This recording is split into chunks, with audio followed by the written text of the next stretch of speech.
Hi welcome back to my channel AJ cinema time. வணக்கம். இன்றைக்கி housemates மூவியோட story line தான் நம்ம சேனலில் பார்க்க போகிறோம்.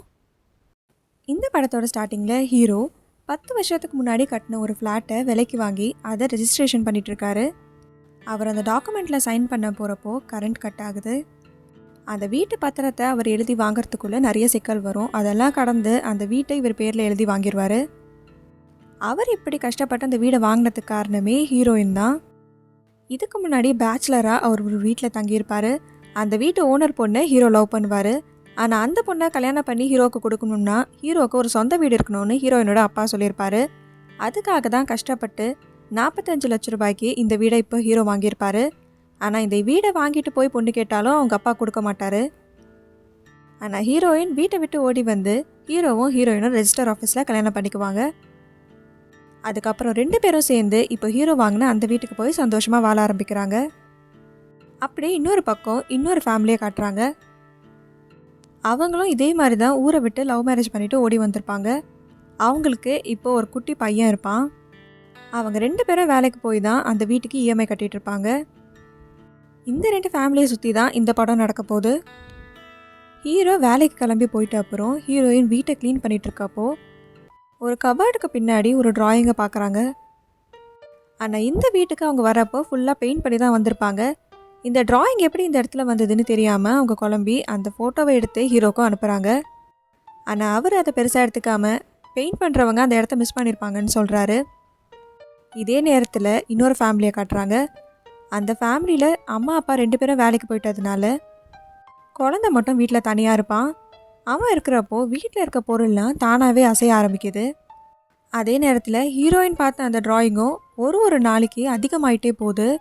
அந்த ட்ராயிங் ஃபுல்லாக கம்ப்ளீட் ஆகி ஒரு வீடு மாதிரி க்ரியேட் ஆகிருக்கு. இவங்க 2 பேர் வீட்டில் நடக்கிற சம்பவமும் ஒரே மாதிரி அமானுஷமாக இருக்கும். தானாக லைட் எரியும், தானாக ஃபேன் ஆன் ஆகும், ஆஃப் ஆகும். கிச்சனில் இருக்க டேப் தானாக ஓப்பன் ஆகி க்ளோஸ் ஆகும். ஃபர்னிச்சர்ஸ் எல்லாமே தானாகவே மூவ் ஆகும். ஹீரோயின் சொல்கிற எதையுமே ஹீரோ நம்ப மாட்டார். ஹீரோயின் அவங்க அம்மா அப்பாவை மிஸ் பண்ணுறதுனால தான் இப்படி நடந்துக்கிறாங்கன்னு அவர் நினச்சிட்ருப்பாரு. அதே மாதிரி அந்த வீட்டில் இருக்க அந்த குட்டி பையன் சொல்கிறத அவங்க அம்மா அப்பா 2 பேரும் நம்ப மாட்டாங்க. வீட்டில் பொருள்லாம் தானாக அசைகிறத பார்த்து அந்த பையனுக்கு ஜுரமே வந்திருக்கும். டாக்டர்கிட்ட கூட்டிகிட்டு போவாங்க. அப்போ டாக்டர்கிட்ட அந்த பையன் எல்லாத்தையும் சொல்லுவான். அப்போ அவர், நீ நினைக்கிற மாதிரி எந்த ஒரு அமானுஷமான விஷயமும் நம்ம உலகத்தில் கிடையாது. அப்படி நீ அதை நம்பினியனா நீயே அதுக்கிட்ட பேசிப்பாரு. யாராவது இங்கே இருக்கீங்களான்னு கேளு. பதில் சொன்னால் ஆமான்னு நாங்களும் நம்புகிறோம். அப்படி இல்லைன்னா அப்படி எதுவும் விஷயம் இல்லைன்னு நீ நம்பணும்னு அந்த குழந்தைகிட்ட டாக்டர் பேசி அனுப்பி வச்சிருப்பாரு. இன்னொரு பக்கம் ஹீரோயின் வீட்டில் தனியாக இருக்கிறப்போ டிவி தானாக ஆன் ஆகி சேனல்லாம் மாற ஆரம்பிச்சிருக்கும், சவுண்ட் அதிகமாக ஆரம்பிச்சிருக்கும். இதெல்லாம் பார்த்து பயந்து அவங்க மயங்கியே கீழே விழுந்துருவாங்க. ஆனாலும் ஹீரோயின் சொல்கிற எதையுமே நம்ப மாட்டார். அதுக்கு காரணம் என்னென்னா ஹீரோ சின்ன வயசுலேருந்தே வாடகை வீட்டில் தான் வளர்ந்துருப்பாரு. சொந்த வீடுங்கிறது அவரோட ரொம்ப பெரிய கனவாக இருக்கும். அப்படி கஷ்டப்பட்டு வாங்கின இந்த சொந்த வீட்டில் இந்த மாதிரி பிரச்சனைகள்லாம் இருக்கிறதுனால இந்த வீட்டை விற்றுட்டு வேற எங்கேயாவது போயிடலான்னு ஹீரோயின் சொல்லுவாங்க. ஆனால் ஹீரோக்கு இந்த வீட்டை விற்க மனசு வராது. இத்தனை நாள் ஹீரோ காலையில் வேலைக்கு போயிட்டு நைட்டு தான் வீட்டுக்கு வந்திருப்பாரு வேலையெல்லாம் முடிச்சுட்டு. அதனால் இந்த வீட்டில் நடந்த எந்த விஷயமும் அவருக்கு தெரிஞ்சிருக்காது. ஆனால் ஹீரோயின் மயக்கம் போட்டு விழுந்ததுனால அன்றைக்கி வீட்டுக்கு சீக்கிரமாக வந்திருப்பாரு. அப்போது அங்கே இருக்க டோரு ஃபர்னிச்சர் எல்லாம் தானாகவே அசைகிறத ஹீரோவே பார்த்துருப்பாரு. அதுக்கப்புறம் தான் ஹீரோயின் சொல்கிறத ஹீரோ நம்புவார்.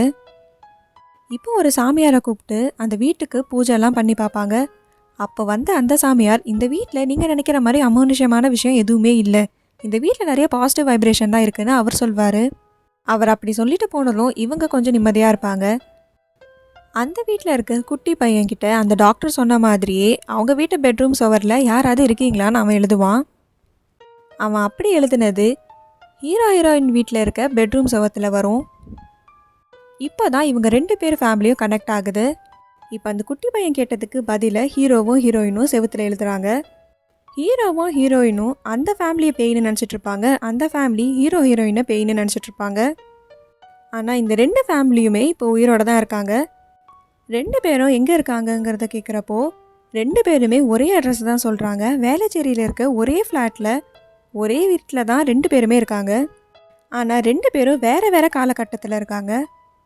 அதாவது 2 ஃபேமிலியுமே ஒரே வீட்டில் வாழ்கிற இன்விசிபிள் ஹவுஸ்மேட்ஸ்.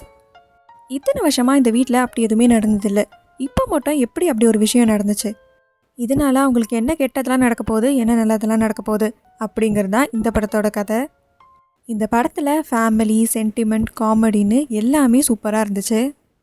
ரொம்பவே டிஃப்ரெண்ட்டான கான்செப்ட் இது.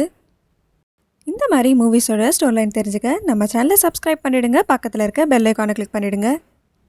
இந்த வீடியோ உங்களுக்கு பிடிச்சிருந்தா இதுக்கு ஒரு லைக் பண்ணிவிடுங்க. அப்படியே உங்களுக்கு ரொம்ப பிடிச்ச டைம் ட்ராவல் மூவியை கமெண்ட்டில் சொல்லுங்கள். Tata bye bye from AJ cinema time. வணக்கம்.